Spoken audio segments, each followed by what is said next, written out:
Epidemiología en infecciones asociadas a la atención de salud, IAS.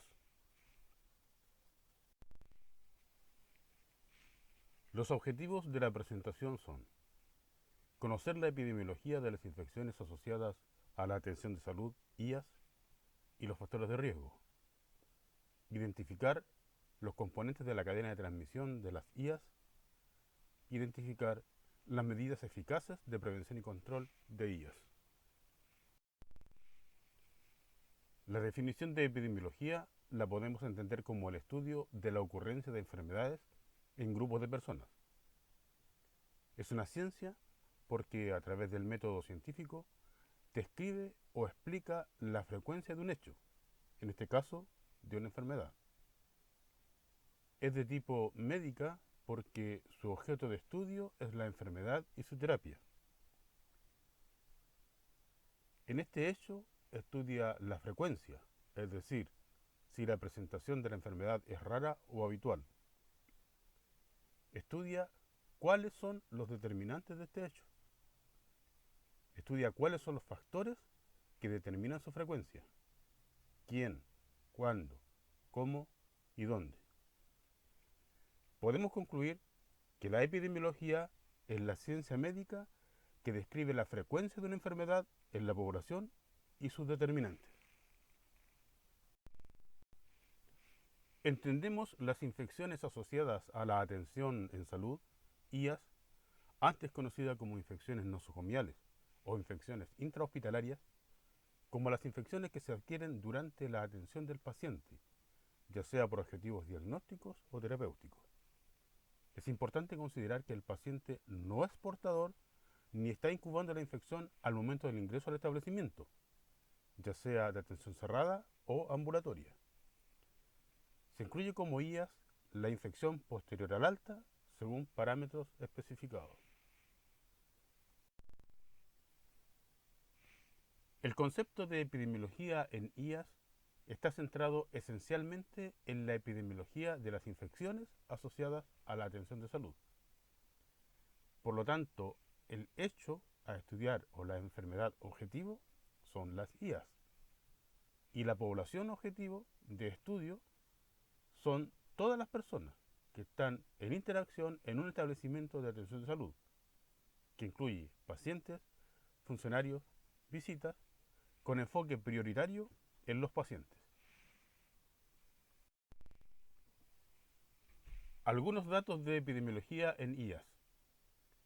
Los índices de infecciones asociadas a la atención de salud estimado en Chile, así como en el resto del mundo, varían según diferentes autores. Las tasas de IAS en Chile son similares a los de los países desarrollados. Esto supone que la presencia de infecciones en la atención de salud está relacionada a factores propios de la atención. Neumonías por ventilación mecánica, bacteriemia por catéter venoso central, infección de la herida operatoria o infección de sitio quirúrgico son los problemas de mayor frecuencia, redundando en que la presencia de estas infecciones está relacionada a factores propios de la atención de salud. Según grupos de edad, la mayor frecuencia en niños es infección por diarreas y en adultos es infección del tracto urinario por catéter urinario permanente. Las IAS generan gastos cuyo costo aproximado para el país es de 70 millones de dólares y el costo en vidas humanas está estimado en alrededor de 6.000 personas que fallecen al año por IAS. El programa de control de infecciones ha tenido un impacto positivo en las IAS desde su implementación, documentando disminución de las tasas en más de 60%.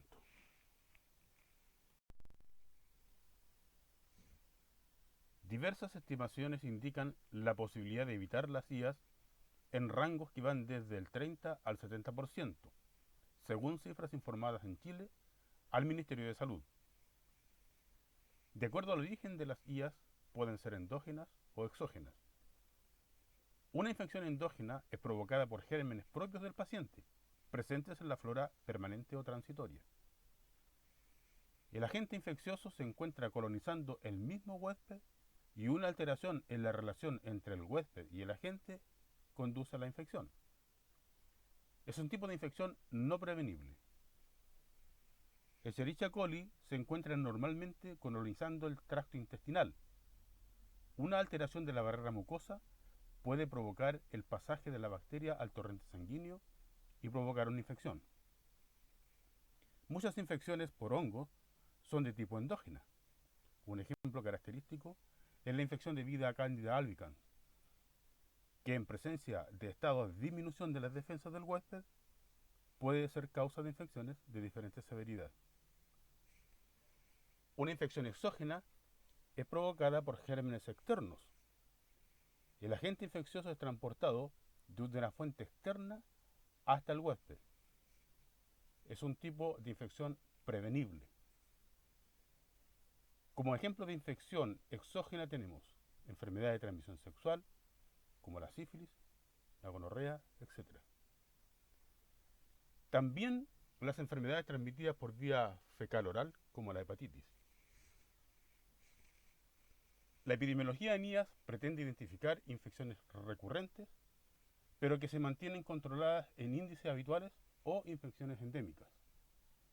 Asimismo, debe identificar las infecciones epidémicas, las que se manifiestan en un número inusual de casos en una población y en tiempos determinados, para tomar las medidas de intervención oportunas. En el control de las IAS, la etiología de cada tipo de infección y el conocimiento de los reservorios o fuentes y las vías de transmisión aporta valiosa información sobre las mejores medidas para prevención y control.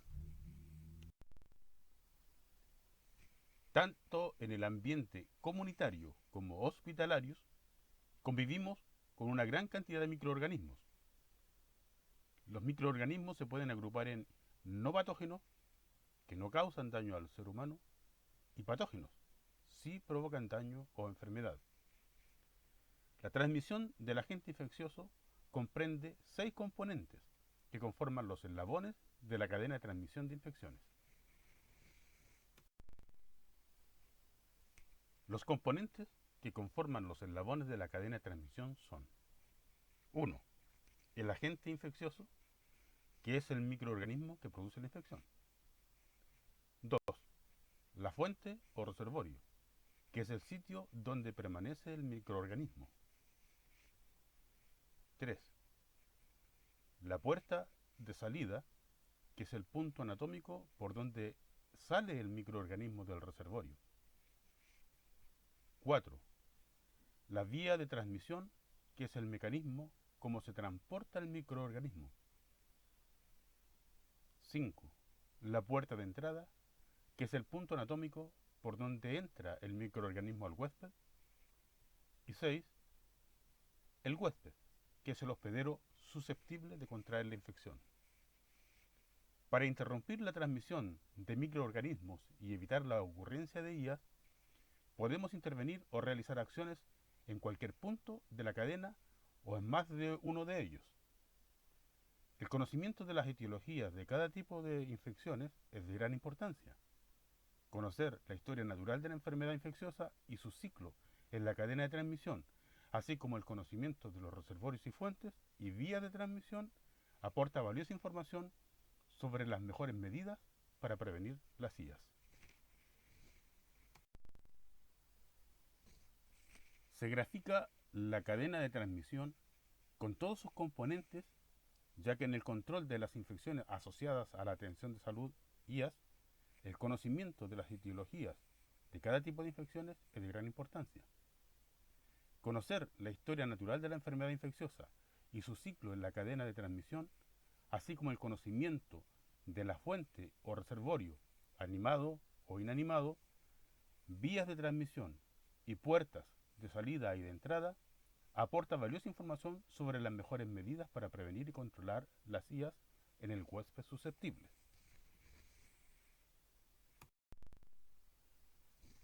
El agente infeccioso en la cadena de transmisión de IAS.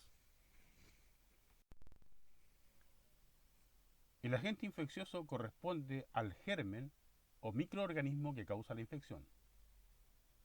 En orden de importancia, tenemos la presencia de bacterias y virus, luego tenemos los hongos y protozoos o parásitos. La importancia de los microorganismos en las IAS está dada por el porcentaje según el agente causal. Los principales microorganismos son las bacterias, con un 80% de presencia en las infecciones. Luego están los virus, con un 15%. Los hongos, con un 5% de presencia, y los protozoos o parásitos se asocian como infecciones oportunistas en pacientes inmunodeprimidos. Los microorganismos causantes de IAS tienen características que permiten producir la infección. Virulencia, que es el grado de capacidad para causar daño grave o fatal. Patogenicidad, que puede ser permanente u oportunista. Es la capacidad de producir enfermedad por mecanismo bioquímico. Invasividad, es la capacidad para penetrar tejidos y multiplicarse. Dosis infectante, es el número de microorganismos necesarios para producir la enfermedad. Toxigenicidad, en la capacidad de producir sustancias que sean tóxicas para el huésped. Inmunogenicidad, en la capacidad de inducir respuesta inmune específica. La importancia de los microorganismos en IAS radica en que tienen capacidad de sobrevivir y desarrollarse en ambientes simples o adversos, ya sean superficies simples o complejas, animadas o inanimadas. Tienen capacidad de adquirir genes de resistencia a antimicrobianos mediante mutaciones específicas que disminuyen o anulan la acción antibiótica. Tiene capacidad de desarrollar biofilm, que es una película que facilita la adherencia a diversas superficies, especialmente orgánicas. Y capacidad de transmitirse por sangre o fluidos corporales, líquidos que pueden ofrecerle medios de subsistencia y de transporte. La importancia de los microorganismos en IAS también está dada porque cualquier microorganismo puede producir una IAS. Todo depende de las características y la cantidad de gérmenes y de la susceptibilidad del huésped. Algunos microorganismos son más frecuentes. Dentro de los microorganismos más frecuentes en IAS tenemos bacterias, Staphylococcus aureus. Con frecuencia ocasionan infecciones de la piel, además pueden provocar infecciones en la sangre, los huesos y los pulmones, como la neumonía. Enterococcus, como es el caso de Enterococcus fecalis o Enterococcus faecium, que causan diversas infecciones, entre ellas endocarditis, infecciones urinarias e intraabdominales, prostatitis, celulitis e infecciones de las heridas, así como bacteriemias concurrentes. Enterobacterias. Las bacterias entéricas son microorganismos que habitan generalmente en el intestino de las personas y pueden causar enfermedades en algunos casos. Pseudomonas aeruginosa, patógeno oportunista que provoca infecciones pulmonares, infecciones del tracto urinario, riñones y vejiga, infecciones óseas, infecciones de perforación corporal. Acinetobacter baumannii puede causar una multitud de infecciones, incluyendo neumonía, bacteriemia, meningitis, infecciones del tracto urinario, peritonitis e infecciones de piel y tejidos blandos. Clostridioides difficile. Es parte de la microbiota intestinal normal en un pequeño número de individuos sanos y de pacientes hospitalizados. Puede causar diarrea y afecciones intestinales más serias, como la infección del colon. Dentro de los virus tenemos el VRS, o virus respiratorio sincicial. En pacientes pediátricos causa un resfriado que puede ir seguido de bronquiolitis o neumonía. Adenovirus. Pueden provocar variedad de enfermedades o malestares como infecciones en las vías respiratorias, conjuntivitis, cistitis hemorrágica y gastroenteritis. Influenza. Puede causar infección estacional de las vías respiratorias, desde la nariz, la garganta y los pulmones, además de malestar generalizado. Varicela. Puede provocar infección dérmica. La varicela puede resultar contagiosa para aquellas personas que no han sufrido la enfermedad o que no se hayan vacunado. Rotavirus norovirus. Puede causar gastroenteritis con síntomas que incluyen diarrea severa, vómitos, fiebre y deshidratación. Los virus de la hepatitis B, hepatitis C y el virus de la inmunodeficiencia humana comparten las mismas vías de transmisión, aunque el virus de la hepatitis C se transmite preferentemente por vía parenteral y el virus de la hepatitis B lo hace sobre todo por vía sexual, similar al virus de la inmunodeficiencia humana. Dentro de los hongos tenemos Cándida, que es un hongo que vive en casi todas partes, incluso dentro del cuerpo. Por lo general, el sistema inmunitario mantiene los hongos bajo control. Si está enfermo o toma antibióticos, puede multiplicarse y causar una infección. La candidiasis invasora produce una elevada morbilidad y mortalidad, especialmente en unidades de cuidado intensivo. Aspergillus. La aspergilosis invasiva puede causar un sangrado pulmonar grave y a veces mortal. La complicación más grave es la diseminación de la infección a otras partes del cuerpo, en especial al cerebro, al corazón y los riñones. Mucor o moho. Puede producir infección órbito-rinocerebral, pulmonar, cutánea, digestiva o diseminada, y su desarrollo se ve favorecido por ciertas enfermedades de base, como la diabetes mal controlada o la insuficiencia renal crónica, o factores de riesgo, como neutropenia, inmunosupresión, estado de sobrecarga de hierro, acidosis metabólica. Dentro de los parásitos protozoos tenemos Yardalandia, que puede producir infección al intestino delgado, presentando cólicos y diarrea. Toxoplasma. La infección se produce cuando las personas ingieren quistes de toxoplasma procedentes de las heces de gato o desde alguna superficie contaminada o cuando comen carne contaminada. En algunas personas pueden presentar síntomas como inflamación de los ganglios linfáticos, fiebre, malestar y a veces dolor de garganta o visión borrosa y dolor ocular. En personas inmunodeprimidas, la infección puede reactivarse, afectando por lo general al cerebro. Una infección reactivada puede provocar debilidad, confusión, convulsiones o coma, o bien propagarse por todo el organismo. Las mujeres embarazadas pueden transmitir la infección al feto. Trypanosoma cruzi. Puede producir la enfermedad de Chagas. Es una enfermedad potencialmente mortal, transmitida por la picadura de insectos Triatominae, o con menor frecuencia por ingestión de zumo de caña de azúcar o alimentos contaminados con dichos insectos infectados o sus heces, mediante transfusión de sangre o un trasplante de órganos de un donante infectado o por transmisión materno-fetal. Los síntomas comienzan en forma típica con una lesión cutánea o con edema periorbitario unilateral, que luego se agrava complicando varios sistemas orgánicos. Sarcoptes cabiei es un ácaro que vive en la piel y puede producir la escabiosis o sarna. Los ácaros se meten en las capas de la piel donde ponen huevos, causando una picazón intensa y sarpullido. También pueden provocar úlceras en la piel y complicaciones graves como la septicemia, y puede afectar al corazón y los riñones.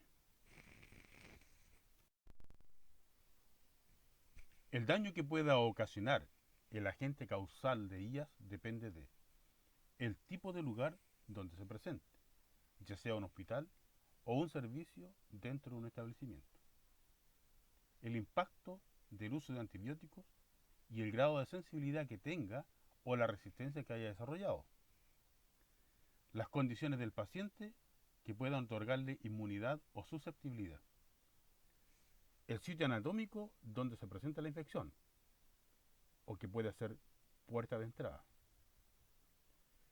procedimiento asociado que pueda ser de riesgo, considerando si respeta o quiebra la técnica aséptica.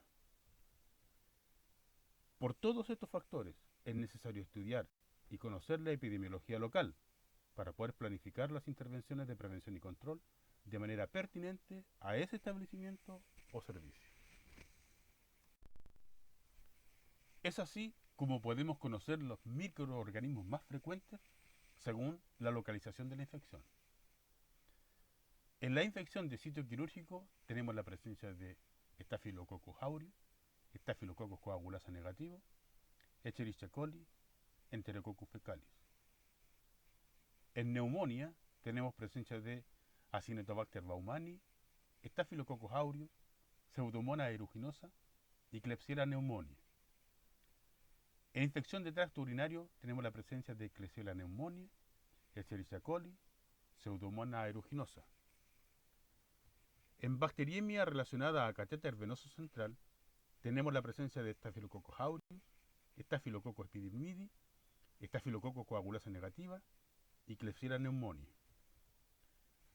Si correlacionamos la presencia de los microorganismos, podemos encontrar que Staphylococcus aureus está presente en más de una localización, así como sucede con Klebsiella pneumoniae o con Escherichia coli. Por lo tanto, según la epidemiología local, se deberá programar las intervenciones correspondientes en prevención y control.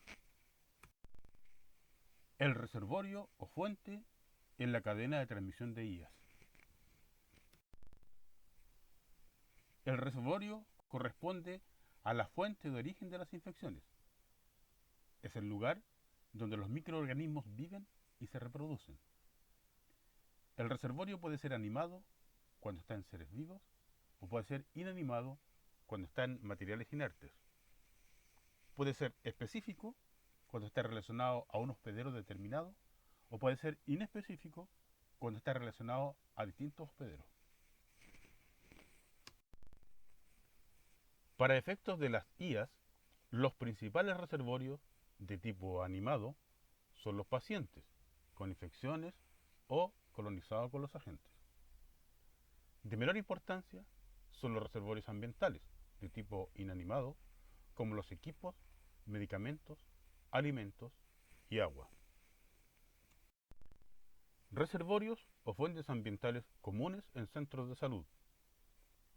Las superficies son reservorios de tipo inanimado y están relacionadas a equipo, mobiliario, insumos y áreas clínicas donde se otorga la atención de salud. En los reservorios los microorganismos tienen lugares que son aptos para su reproducción, crecimiento y desarrollo. Ejemplo, Pseudomonas vive en lugares húmedos. Se debe planificar intervenciones que controlen los factores que facilitan la presencia de agentes infecciosos. Se grafica la carga bacteriana de microorganismos resistentes en superficies cercanas al paciente, como barandas de cama, mesa de paciente, manillas de puerta, timbre, silla, superficies del baño, incluso la piel del personal y del mismo paciente. Hay mayor carga específica de microorganismos en algunas superficies comparadas con otras. Se debe considerar además la sobrevida de los microorganismos y la concentración de su presencia o carga infectante necesaria para que se manifieste la infección. Según estos datos y los propios según la realidad local, se deben planificar intervenciones duraderas en el tiempo y con el énfasis necesario para que controlen la presencia de los agentes infecciosos. La puerta de salida y la puerta de entrada en la cadena de transmisión de IAS. La número 1 es la puerta de salida, que corresponde al lugar por donde sale el agente infeccioso desde un reservorio determinada por la localización de la infección. La número 2 es la puerta de entrada, que corresponde al lugar susceptible por donde el agente infeccioso entra a un huésped para infectar o colonizar. Generalmente hay una correlación entre la puerta de salida del reservorio y la puerta de entrada al hospedero susceptible. Es decir, generalmente ambas son vías orgánicas similares. Por ejemplo, es muy probable que un agente infeccioso que salga por el tracto respiratorio de un reservorio entre por el tracto respiratorio a un huésped susceptible. La vía o mecanismo de transmisión en la cadena de transmisión de IAS. La vía o el mecanismo de transmisión es la forma que el agente infeccioso es transportado desde el reservorio o fuente de infección al hospedero susceptible. Actualmente se pueden describir tres vías o mecanismos de transmisión: por gotita, aérea y por contacto. La transmisión por gotita comprende microorganismos de más de 5 micrones expelidos en gotitas, que se desplazan dentro de 1 metro de distancia. Para este mecanismo de transmisión se aplican las precauciones específicas por gotitas.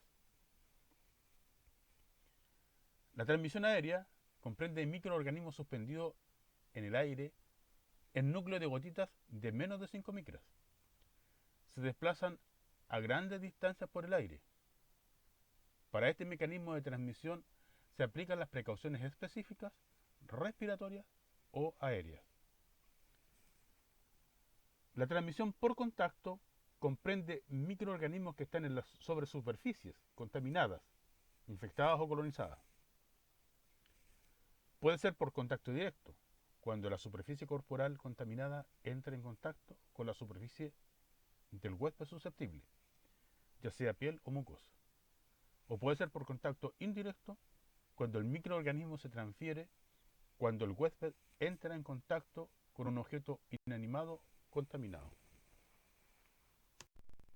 El hospedero o huésped susceptible en la cadena de transmisión de IAS. El hospedero o huésped susceptible es una persona que no tiene inmunidad específica o defensa suficiente contra un agente infeccioso y la vía o mecanismo de transmisión que utiliza el microorganismo. Son factores de riesgo que pueden alterar la inmunidad. Las edades extremas, tanto recién nacidos y lactantes como ancianos. Sexo, según el riesgo diferenciado por la exposición o según la anatomía. Genética. Los genes pueden condicionar determinación diferencial de la susceptibilidad a las principales enfermedades infecciosas. Comorbilidad. Enfermedades como la diabetes o que afectan el sistema inmune determinan mayor riesgo. Estado inmune. La disminución de la inmunidad general y específica, ya sea por inmunodeficiencia o inmunodepresión. Y estado nutricional. La desnutrición aumenta el riesgo de infecciones.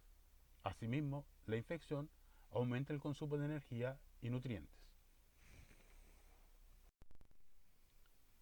En general, los factores de riesgo en IA pueden estar relacionados al huésped, al ambiente clínico y a la atención de salud. Los factores de riesgo relacionados al huésped son muy importantes y poco modificables. Los factores de riesgo relacionados al ambiente clínico son poco importantes y muy modificables. Cuando el ambiente contaminado toma contacto con una puerta de entrada del huésped, se vuelve un factor muy importante. Considera elementos presentes en el entorno clínico, como el aire, el agua, las superficies y los residuos de establecimiento de atención de salud, conocidos como REAS. Los factores de riesgo relacionados a la atención de salud son muy importantes y muy modificables. Y es en donde debemos poner el mayor énfasis en la planificación de prevención y control de infecciones, con políticas de prevención de IAS institucionales, esterilización del material, capacitación y actualización, y experiencia y destreza técnica.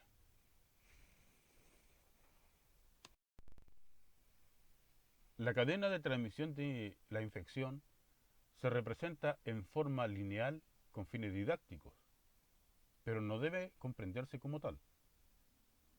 El proceso infeccioso debe entenderse como un ciclo interactivo de flujo multidireccional, donde las personas simultáneamente pueden ser reservorio y huésped. Comprender la cadena de transmisión permite planificar eficazmente las acciones de prevención y control que permiten interrumpir la transmisión de microorganismos y evitar la ocurrencia de IAS. Se puede intervenir o realizar acciones en cualquier punto de la cadena o en más de uno de ellos, como por ejemplo, en el reservorio o fuente podemos intervenir con limpieza, desinfección y esterilización. En la vía o mecanismo de transmisión podemos aplicar las precauciones estándar y específicas. En la puerta de entrada podemos aplicar técnicas asépticas como estrategia de prevención y control.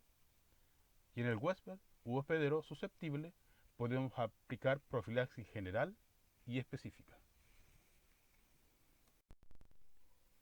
Ejemplo de mecanismo de transmisión en SARS-CoV-2.